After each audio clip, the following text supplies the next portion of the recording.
अनेक पदों का एक पद समास कहलाता है। समास का एक शब्द में अगर हम कहें तो इसको संक्षिप्तीकरण कहा जाता है। जिस समास का परिपद प्रधान होता है और वह अव्यय होता है उसे अव्ययी भाव समास कहते हैं।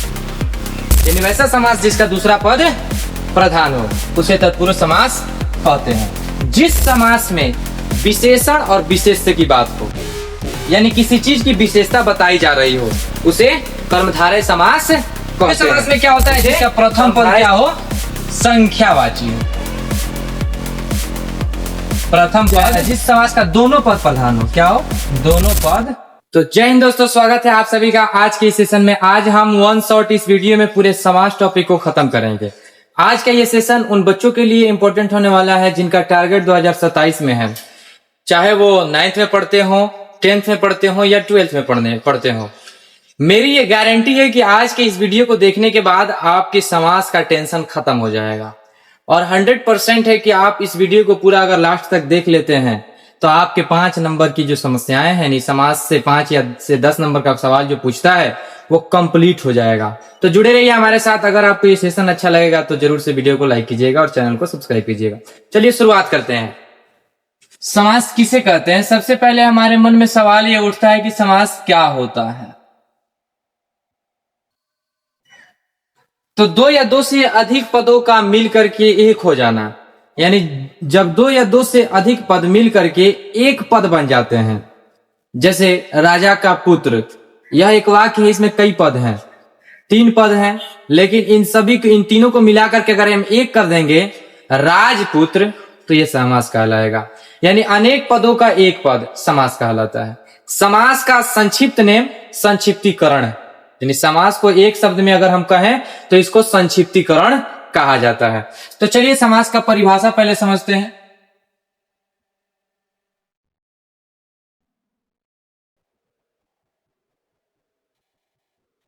दो या दो से अधिक पदों का, दो या दो से अधिक पदों का एक हो जा,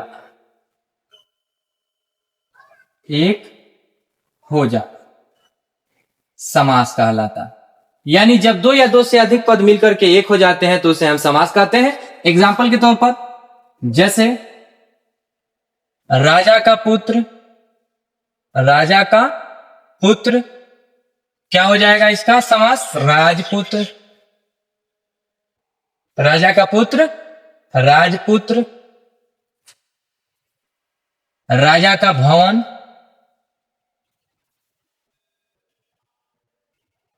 राजभवन। कई शब्द हो सकते हैं, बहुत सारे शब्द हैं। राजा का पुत्र, राजपुत्र, राजा का भवन, राजभवन, देश के लिए भक्ति, देशभक्ति, ये सभी समास जिसका साधारण अर्थ यही होता है संक्षिप्तीकरण। हमने संक्षिप्त कर दिया, यानी कई शब्दों को एक शब्द में परिवर्तित कर दिया तो वो समास कहलाएगा। समास के कितने भेद होते हैं? तो समास के निम्नलिखित 6 भेद होते हैं। चलिए अब उन 6 भेदों पर हम अच्छे तरीके से चर्चा करेंगे। एक एक करके उन सभी भेदों को लिखेंगे और उन सभी भेदों को परिभाषित करेंगे और एग्जाम्पल के साथ। तो चलिए शुरुआत करते हैं। समास जिसका सबसे पहला भेद होता है अव्ययी भाव समास। अव्ययी भाव समास। दूसरा तत्पुरुष समास।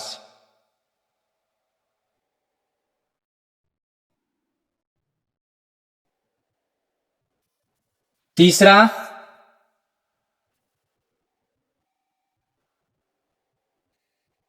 कर्मधारय समास।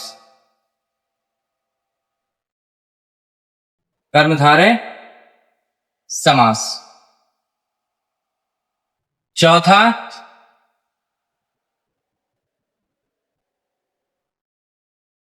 द्वंद्व समास, नहीं द्विगु समास। चौथा द्विगु समास।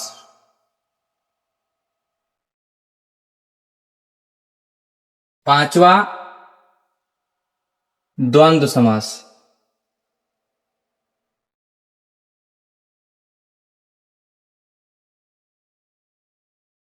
और छठा होता है, यानी छठा समास होता है जिसका नाम है बहुव्रीहि बहुव्रीहि समास। बहुव्रीहि समास। चलिए शुरुआत करते हैं द्वंद्व समास, अव्ययी भाव समास से। अव्ययी भाव समास वह समास होता है जिसका प्रथम पद अव्यय हो और प्रथम पद ही प्रधान हो। यानी जिस समास का प्रथम पद प्रधान होता है और वह अव्यय होता है उसे अव्ययी भाव समास कहते हैं। यानी इसका प्रथम पद प्रधान होता है, प्रधान और प्लस अव्यय। जिस समास का प्रथम पद प्रधान हो और वह अव्यय हो उसे अव्ययी भाव समास कहते हैं। एग्जाम्पल हम लोग लिखेंगे तब ज्यादा समझ में आएगा। एग्जाम्पल के तौर पर जैसे प्रतिदिन, प्रतिदिन, प्रति एक अव्यय है और इस दिन की प्रधानता को दिखा रहा है कि प्रतिदिन यानी प्रत्येक दिन, दिन दिन, प्रतिदिन जिसका समास क्या हो गया, प्रत्येक दिन। प्रधानता कौन बताया, दिन तो दिन ही है, बदला कौन, प्रति बदला, प्रति प्रत्येक में बदल गया, यानी हर दिन, प्रत्येक दिन का मतलब हर दिन। जैसे रोहन हर दिन विद्यालय जाता है तो रोहन प्रतिदिन विद्यालय जाता है। यहां पर हमने एक शब्द का इस्तेमाल कर लिया इसमें से उठा करके। समास क्या होता है कि जिसमें बहुत ज्यादा किसी बात को कहना है उसको संक्षिप्त में कह दिए, अर्थ वही प्रकट करेगा लेकिन संक्षिप्त में, एक वर्ड में हम उत्तर दे दिए। प्रतिदिन हो गया, इसके अलावा और भी बहुत सारे हैं, जैसे प्रतिदिन हो गया और यथाशक्ति हो गया, यथाक्रम हो गया, यथाशक्ति, यथा इसकी प्रधानता है और साथ में यह अव्यय है। तो यथाशक्ति जब हम कह रहे हैं तो यानी शक्ति के अनुसार, शक्ति के अनुसार।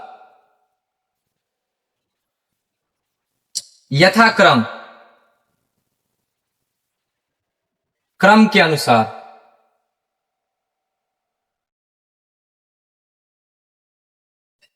ये रहा अव्ययी भाव समास। जिस समास का प्रथम पद प्रधान हो और साथ में वह अव्यय हो उसे अव्ययी भाव समास कहते हैं। जैसे प्रतिदिन, प्रत्येक दिन, यथाशक्ति, शक्ति के अनुसार, यथाक्रम, क्रम के अनुसार। ये हो गया अव्ययी भाव समास। उसके बाद हम पढ़ते हैं तत्पुरुष समास को। तत्पुरुष समास वह समास होता है जिसका दूसरा पद प्रधान होता है, यानी वैसा समास जिसका दूसरा पद प्रधान हो उसे तत्पुरुष समास कहते हैं। जिसका दूसरा पद प्रधान हो, यानी जिस समास का दूसरा पद प्रधान होता है उसे अव्ययी भाव समास कहते हैं। जिस समास का पहला पद प्रधान होता है उसे जिस समास का दूसरा पद प्रधान होता है उसे तत्पुरुष समास कहते हैं और जिस समास का पहला पद प्रधान होता है उसे अव्ययी भाव समास कहते हैं। जैसे एग्जाम्पल के तौर पर राजपुत्र, इसका समास विग्रह क्या होगा, राजा का पुत्र, राजा का पुत्र। देशभक्ति। तो इस प्रकार हम समझे, यानी कि जिस समास का प्रथम पद अव्यय हो उसे अव्ययी भाव समास कहते हैं और जिस समास का दूसरा पद प्रधान हो, यहाँ प्रथम पद अव्यय के साथ साथ प्रधान भी है, यहाँ दूसरा पद प्रधान हो उसे तत्पुरुष समास कहते हैं। जैसे राजपुत्र, राजा का पुत्र। देशभक्ति, देश के लिए भक्ति।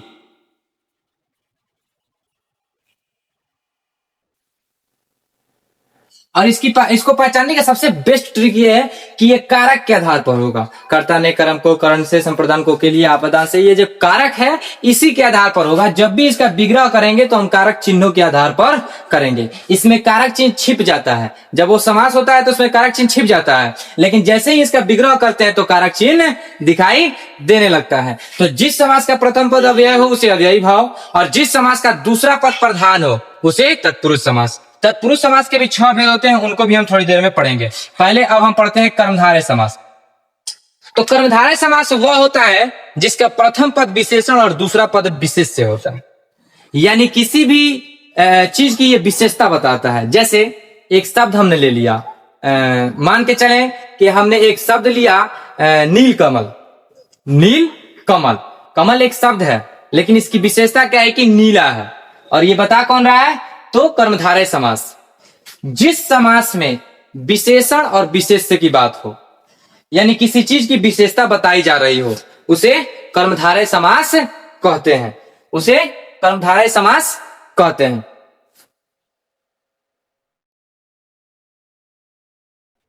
यानी प्रथम पद इसका विशेषण और दूसरा पद विशेष्य। दूसरा पद विशेष्य। एग्जाम्पल, जैसे नीलकमल, हमने एक शब्द लिया नीलकमल। नील कमल, नीलकमल का जब हम समास विग्रह करेंगे तो क्या होगा? नीला है जो कमल, सॉरी नीला कमल, नीला कमल, नीलकमल, कमल नीला, यानी एक विशेषता बता रहा है कमल कैसा है? नीला है। तो जिस समास का प्रथम पद विशेषण हो, आसानी से आसान सा ट्रिक है भाई, कभी भी आपको अगर कर्मधारय समास पहचानना हो तो सीधे से देखिएगा कि उसमें विशेषता है या नहीं है। यदि अगर विशेषता है तो वह कर्मधारय समास होगा। यदि उस समास का प्रथम पद प्रधान लग रहा है और अव्यय जैसा लग रहा है, जैसे प्रतिदिन, यथाशक्ति, यथाक्रम, तो इस तरह का कोई शब्द है तो वो अव्ययी भाव समास हो गया। और जिस समास का दूसरा पद प्रधान है तो उसे हम लोग, जो कि कारक चिन्ह पर आधारित होगा, जब भी उसका विग्रह करेंगे तो कारक चिन्ह हमें दिखाई दे देगा, तो वो तत्पुरुष समास होता है। और कर्मधारय समास जिसका प्रथम पद विशेषण हो। इसके अलावा और भी बहुत सारे शब्द है, जैसे महापुरुष, महापुरुष, महान पुरुष। महापुरुष का क्या होगा? महान। इसी तरह से एक बार फिर से रिपीट कर देते हैं। अव्ययी भाव समास, प्रथम पद प्रधान होता है, साथ में अव्यय होता है, जैसे प्रतिदिन, प्रत्येक दिन, यथाशक्ति, शक्ति के अनुसार, यथाक्रम, क्रम के अनुसार। तत्पुरुष समास जिसका दूसरा पद प्रधान होता है, राजपुत्र, राजा का पुत्र, देशभक्ति, देश के लिए भक्ति। कर्मधारय समास जिसका प्रथम पद विशेषण, दूसरा विशेष्य होता है, जैसे नीलकमल, नीला है जो, यानी नीला कमल। अच्छा, महापुरुष, महान पुरुष, पुरुष की महानता को दिखा रहा है, यानी उसके विशेषता को ही बता रहा है ना, तो इसलिए इसे हम लोग कर्मधारय समास कहते हैं। द्विगु समास तो और आसान है। द्विगु समास में क्या होता है? जिसका प्रथम पद क्या हो? संख्यावाची हो। प्रथम पद संख्यावाची हो। अब संख्यावाची कहने का मतलब क्या है? कि जो संख्या को दर्शाता है, जैसे त्रिलोक, यानी तीन लोक। त्रिलोक जब कहते हैं तो होता है तीनों लोक। त्रिभुवन, त्रिभुवन यानी तीन भवन। पंचवटी यानी पांच वट। देखिए, इसमें आपको दिखाई दे रहा होगा, जो भी शब्द है उसके पहले संख्या है। पंचवट 5 एक संख्या है, त्रिभुवन 3 एक संख्या है, त्रिलोक 3 एक संख्या है। तो यानी जिस समास का प्रथम पद संख्यावाची होता है उसे हम लोग द्विगु समास कहते हैं। बहुत आसान सा ट्रिक है, कहीं पर भी इसको आप देखेंगे आसानी से पहचान जाएंगे। आपसे ऑब्जेक्टिव में सवाल पूछ देगा, जैसे कि सवाल दे देता है कि भाई क्यू के अनुसार, मतलब 4-5 तो हम अभी क्वेश्चन कराएंगे लास्ट में। आपसे सवाल पूछ देता है कि हाँ, त्रिभुवन कौन सा समास है, आसानी से पहचान लीजिएगा। कह देगा यथाशक्ति कौन सा समास, आसानी से पहचान लीजिएगा, अब यही भाव समास है। देश के लिए भक्ति, देशभक्ति कौन सा समास है, आसानी से समझ में आ जाएगा। अच्छा, देश या देशभक्ति, देश के लिए भक्ति, अच्छा कारक चिन्ह पर आधारित है तो यानी कि तत्पुरुष समास होगा। नील कमल, नीला है जो कमल, ओहो, यानी विशेषता बता रहा है। अच्छा, विशेषता बता रहा है तो वो कर्मधारय समास हो जाएगा, आसानी से समझ में आ जाएगा सब। अव्ययी भाव, तत्पुरुष, कर्मधारय और द्विगु समास हमने पढ़ लिया। अब हम पढ़ते हैं द्वंद्व समास। द्वंद्व समास क्या हो? यानी वैसा समास जिसका दोनों पद प्रधान, यानी दोनों पद, कोई पद नीचा कोई पद ऊपर नहीं, दोनों पद ही एक समान हो, प्रधान हो। और इनको जब हम इनका जब विग्रह करते हैं इस समास का, तो बीच में और लगा रहता है, जैसे माता पिता। तो अगर माता पिता का विग्रह कीजिएगा तो माता और पिता, नहीं तो ऐसे लिख देंगे, हाइफन लगा करके लिख देते हैं, माता पिता, हाइफन लगा के लिख दिए, तो ये समास कहलाएगा। लेकिन इसका विग्रह जब कर देंगे जैसे कि माता और पिता, तो वह विग्रह कहला जाता है। तो चलिए शुरू करते हैं। यानी कि जिस समास का दोनों पद प्रधान हो, क्या हो, दोनों पद प्रधान, दोनों पद प्रधान हो, उसे द्वंद्व समास कहते हैं। जैसे एग्जाम्पल, जैसे माता पिता, इसका विग्रह क्या होगा, माता और पिता, यानी माता और पिता।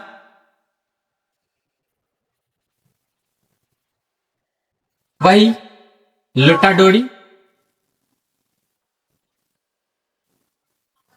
ऊंच नीच,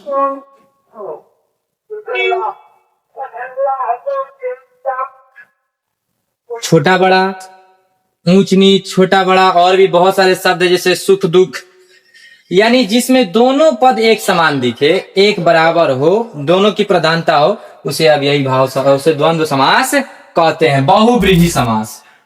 वैसा समास जिसका दोनों पद ही न बल्कि किसी अन्य पद की प्रधानता होती है, यानी तीसरे किसी अन्य पद की प्रधानता होती है। देखिए कैसे, यानी अन्य पद प्रधान होता है,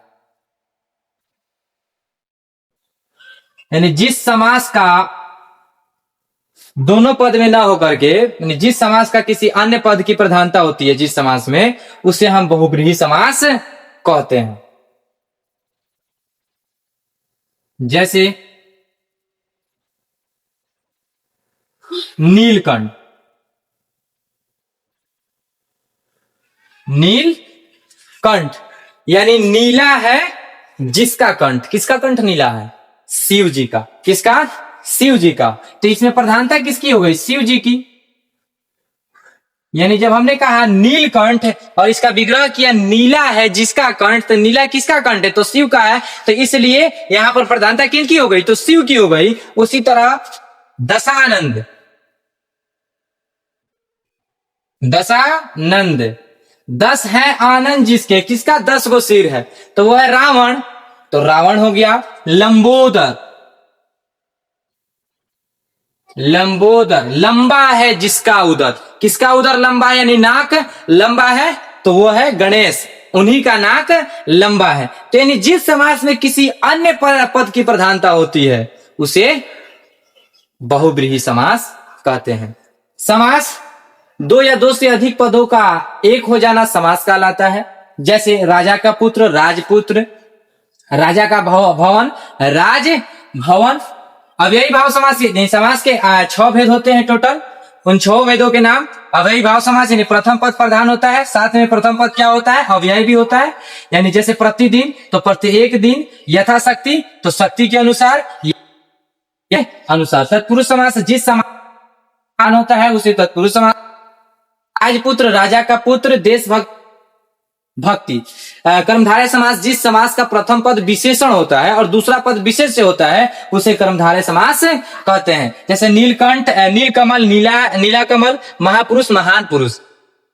द्विगु समास जिस समास का प्रथम पद संख्यावाची होता है, कैसा होता है, संख्यावाची, द्विगु समास कहते हैं। जैसे त्रिलोक, 3 लोक, तीनों लोक, त्रिभुवन, 3 भवन, पंचवटी, 5 वट। द्वंद्व समास यानी जिस समास का दोनों पद समान हो उसे द्वंद्व समास कहते हैं। जैसे माता पिता, लोटा डोरी, ऊंच नीच, दुख सुख, ये सब द्वंद्व समास हो गए। बहुब्रीहि समास जिसका अन्य पद प्रधान हो, इन दोनों पदों में ना होकर के बल्कि किसी अन्य पद की प्रधानता होती है, किसी तीसरे पद की प्रधानता होती है, उसे हम लोग द्वंद्व समास कहते हैं, बहुब्रीहि समास कहते हैं। जैसे नीलकंठ, नीलकंठ किसका है, नीला है जिसका कंठ, इसका हो गया, तो किसका कंठ नीला है? तो शिव जी का है। तो इसलिए किसी अन्य पद यानी तीसरे ये पद जिनकी हम लोग सोचे भी नहीं थे कि ये पद आ जाएगा इस पर, लेकिन आ गया। तो नीलकंठ, नीला है जिसका कंठ, इस शब्द में कहीं शिव जी का नाम है नहीं, लेकिन प्रधानता किसकी है? शिव की है। 10 आनंद, 10 है जिसके आनंद, 10 आनंद हम जब कह रहे हैं तो इसमें कोई रावण का नाम आ रहा है? नहीं है, लेकिन प्रधानता किसकी है? रावण की है। रावण जो कि अन्य पद है उसकी प्रधानता है। लंबोदर गणेश जी हैं, इनकी प्रधानता है। लंबा है जिसका उदर। तो ये हो गई बहुब्रीहि समास। आई होप कि आपको समास का ये 6 प्रकार समझ में आ गया होगा और समास किसे कहते हैं समझ में आ गया होगा। अब हम बात करते हैं तत्पुरुष समास का। यानी तत्पुरुष समास के कितने भेद होते हैं? तत्पुरुष समास के भेद, तत्पुरुष समास के कितने भेद होते हैं? तो तत्पुरुष समास के भी 6 भेद हैं कारक के आधार पर। सबसे पहले कर्ता तत्पुरुष समास, नहीं, कर्ता तत्पुरुष समास नहीं होता है, कर्म तत्पुरुष समास, सॉरी, कर्म तत्पुरुष समास।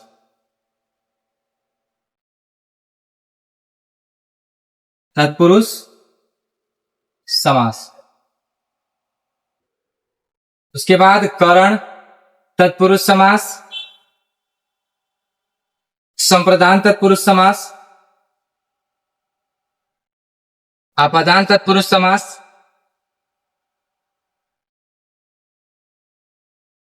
आपादान तत्पुरुष समास, उसके बाद संबंध तत्पुरुष समास और अधिकरण संबंध तत्पुरुष और अधिकरण तत्पुरुष, अधिकरण तत्पुरुष। ये तत्पुरुष समास के भेद हैं, को समझते हैं। कर्म तत्पुरुष समास, कर्म का विभक्ति चिन्ह क्या होता है? अभी हम कारक नहीं पढ़ाए, हालांकि बस इसके बाद का जो नेक्स्ट वीडियो होगा वो कारक पर ही होगा, क्योंकि उसके बाद हम कारक टॉपिक को ही पढ़ेंगे। कर्म तत्पुरुष समास, जैसे एक शब्द लेते हैं राजपुत्र, तो इसका समास विग्रह होता है राजा का पुत्र। वो कर्ता का एक उदाहरण है, उसमें कर्ता का विभक्ति चिन्ह लगा हुआ है। लेकिन जैसे ही हमने कहा राम भजन, एक शब्द लिया हमने, कहा राम भजन, तो इसका उदाहरण क्या होगा? इसका समास विग्रह क्या होगा? राम को भजन। के आधार पर जिस समास का चयन किया जाता है उसे हम लोग तत्पुरुष समास कहते हैं। के आधार पर, कारक के आधार पर ही हैं, तो इनमें उनकी विभक्ति चिन्ह लगी होंगी। जैसे राम भजन, इसका एक एग्जाम्पल, राम, तो राम को भजन, राम को भजन, राम को भजन, ये राम भजन। करण तत्पुरुष समास, इसका चिन्ह होता है से, जुड़ाव के साथ से। इसका एक एग्जांपल क्या ले लेते हैं? जैसे हस्तलिखित, हस्त लिखित, हाथ से लिखित, हाथ से।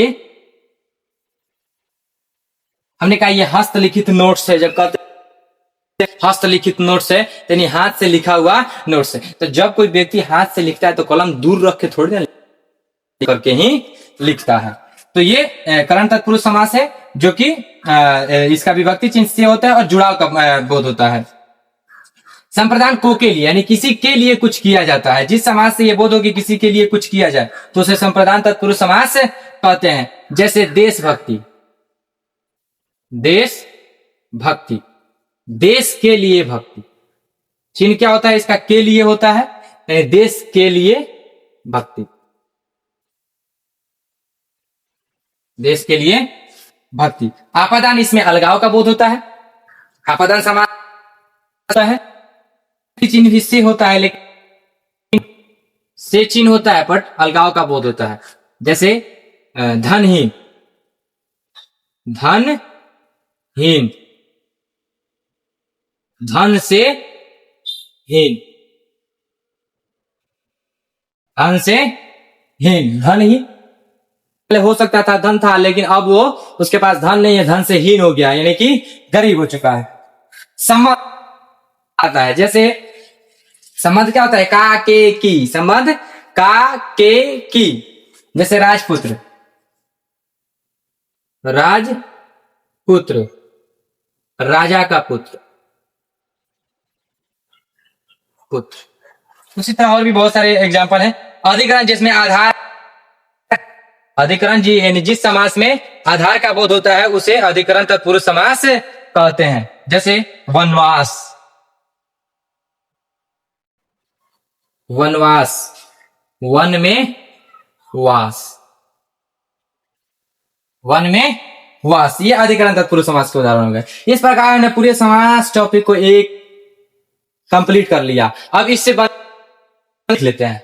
एक ट्रिक है इसका है, तो हम एग्जाम में कैसे उसको समझेंगे, आप स्क्रीनशॉट इसका ले लीजिएगा, यानी हम हट जाएंगे उस बीच में आप ये स्क्रीनशॉट ले लीजिएगा। ट्रिक क्या है इसका कि यानी जिस समास का पहला पद प्रधान, कौन से समास का होता है, पहला पद प्रधान होता है अव्ययी, अव्ययी भाव समास का, अव्ययी भाव समास। कौन सा समास वो कहलाता है, अव्ययी भाव समास। और जिसका दूसरा पद प्रधान हो, यानी दूसरा पद जिस समास का प्रधान होता है उसको क्या कहते हैं, उसको तत्पुरुष समास। क्या कहते हैं, तत्पुरुष समास। ये ट्रिक है, इसको याद जरूर कर लीजिएगा। याद क्या करना बल्कि केवल समझ लीजिए, तत्पुरुष समास। इसका दूसरा पद प्रधान होता है और जिस समास का प्रथम पद विशेषण और विशेष्य, यानी प्रथम विशेषण दूसरा विशेष्य, प्रथम पद विशेषण और दूसरा पद विशेष्य।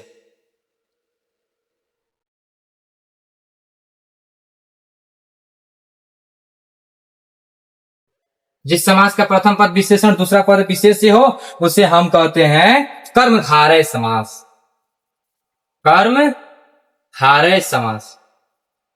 और जिस समास का प्रथम पद संख्यावाची हो,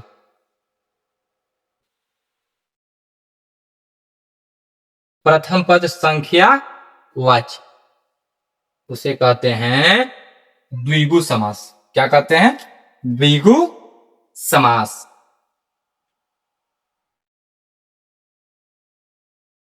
जिस समास का प्रथम पद संख्यावाची हो। इसी तरह से एक और ट्रिक बन जाएगा जिसका दोनों पद प्रधान हो, यानी जिसका दोनों पद प्रधान होता है उसे क्या कहते हैं, तो जिसका दोनों पद प्रधान हो उसे एक नाम देते हैं द्वंद्व समास। दोनों पद प्रधान उसे कहते हैं द्वंद्व समास।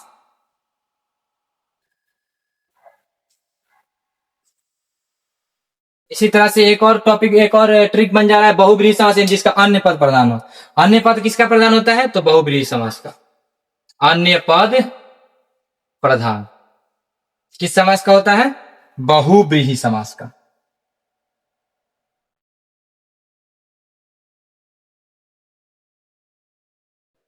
ये इस तरह से इसका ये ट्रिक।